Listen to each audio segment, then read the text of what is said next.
Hello, everyone. It's Dave again. I just want to talk a little bit about the George Floyd trial because it's about to come to an end and nobody knows what the outcome is going to be. Now, I guess you know where I'm going with this because this is where I always go. No matter what the outcome is, complain about it peaceably. Don't show up with guns and throwing Molotov cocktails and all that other nonsense. Okay? We can't help what other people do, and even though we may not like it, we have to respond responsibly. I, for one, am thinking that there will be an outcome that we will like, having watched it on TV. I can't be guaranteed, but please, whatever happens, let's be calm about it.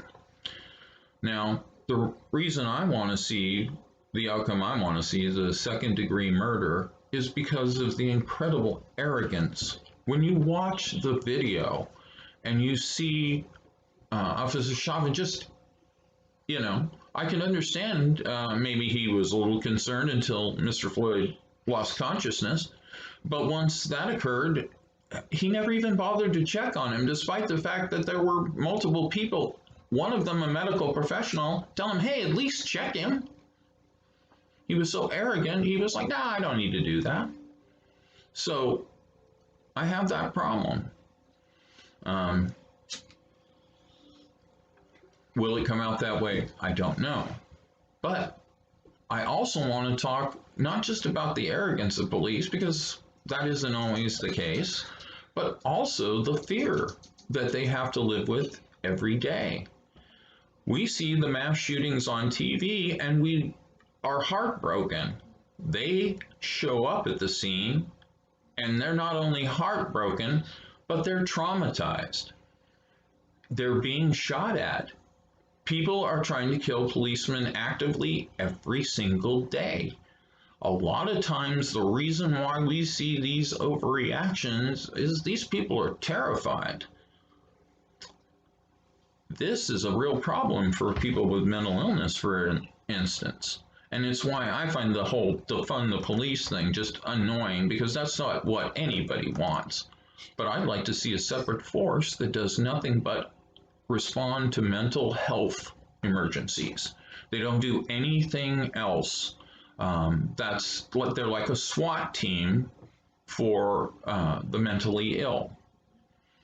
That's what we need to do. Instead of buying another tank, we need to train some officers specifically on how to deal with the mentally ill. Domestic violence calls are also very scary. That's another one that'll get you killed quick. Drunken drivers in traffic pullovers. So you have to understand that every time they interact with the public, they could be killed from their perception. And unfortunately, the perception flows both ways. If you're not white, that you could possibly be killed by a police officer just because of your race. So I just think in the future we should have our police departments trained a little differently. I know why I'm speeding. I want to get there quicker. And I got caught and I'm taking the ticket, and it's your job to say, hey, don't drive like that. I had to give you the ticket because you were driving like that.